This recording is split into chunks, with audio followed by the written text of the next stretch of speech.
Currently, my most popular video on my channel is the change in gameplay direction that the upcoming Arknights Endfield has been taking with its more recent gameplay changes in newer beta test versions and official gameplay footage from conventions. Much like with Taboru's original video that sparked this entire conversation around the entire community, I do not want Endfield to go into the direction of a more homogenized gameplay loop closer to what we have with Genshin Impact and Wuthering Waves. Quick shout out to Ananta for ditching the original combat system that they had shown off in their original reveal trailer in favor of something more unique in their more recent gameplay trailer. The irony isn't lost on me that the more original gameplay is just ripping mechanics and elements wholesale from games like Grand Theft Auto, Sleeping Dogs, and Watch Dogs, but that's just how bad the mainstream Hoyo Kuro audiences have fucked with originality in gacha game design. Don't shoot the messenger.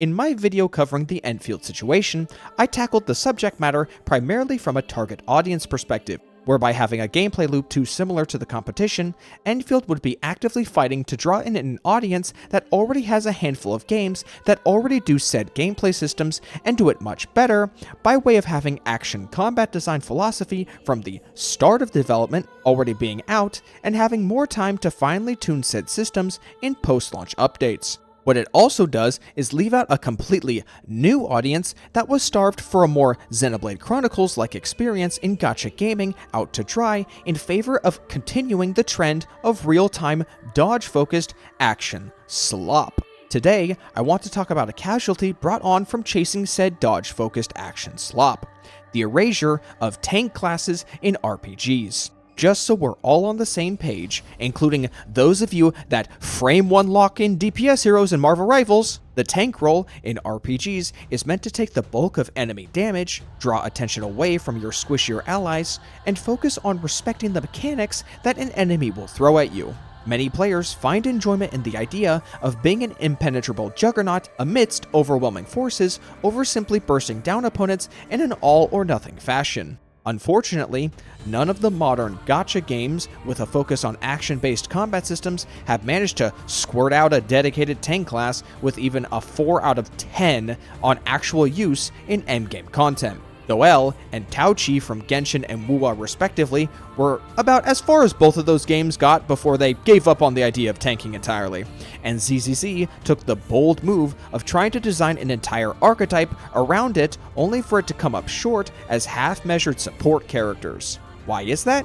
There are two reasons: invulnerability periods and DPS check endgame content. While Genshin has the least dodge resources at the player's disposal, combat still continues to play in real time during ultimate animations, effectively giving large chunks of a team's rotation zero risk in setting up, and that's before we even consider the presence of shielder units. Wuthering Waves ultimates pause all combat, but the dodge resources are much more generous on the other end of the aisle, and Zenless Zone Zero sits somewhere in the middle with a dodge you cannot spam. A few characters with very generous invulnerability periods, bosses that can be interrupted using an ultimate, and of course, the defensive assist mechanic.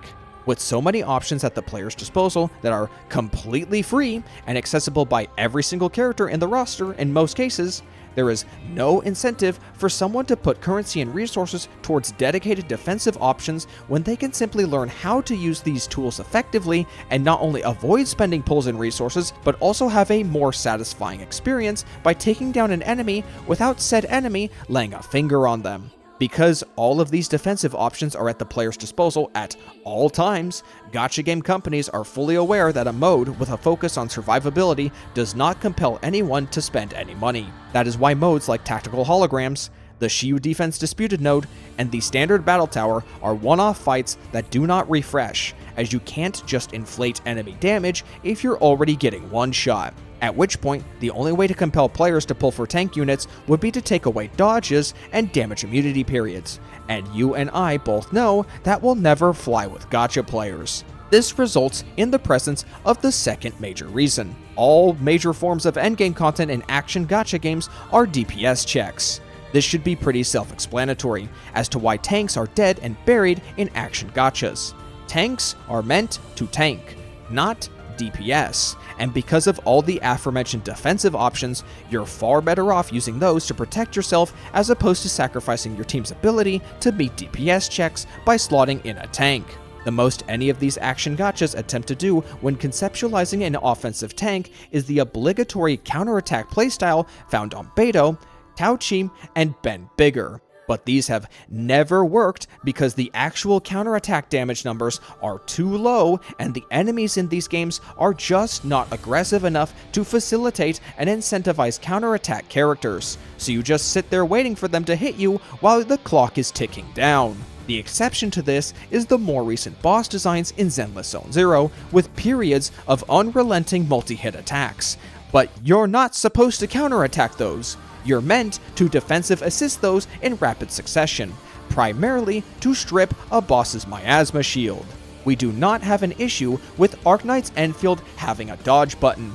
It's how the game will need to be designed around the presence of dodging that will erode any unique flair the game will have for itself, sooner or later. Double that if Endfield cultivates an audience of action junkies over tactical strategy nerds. If you've already seen Vincent Remathar's opinions of the Arknights Endfield situation, then this shouldn't be new to you, and this video is more so a building off of why these action gachas cultivate an environment where dodge mechanics run so deep into the game's core combat design and by extension, its endgame content. Creating a combat system where you are supposed to take hits is not an objectively inferior combat system like the many opposing opinions of Tabaro's original video would have you believe. It is a different combat system that appeals to a different audience. But because said opposing voices aren't being appealed to, they overreact and cry end of service like a spoiled child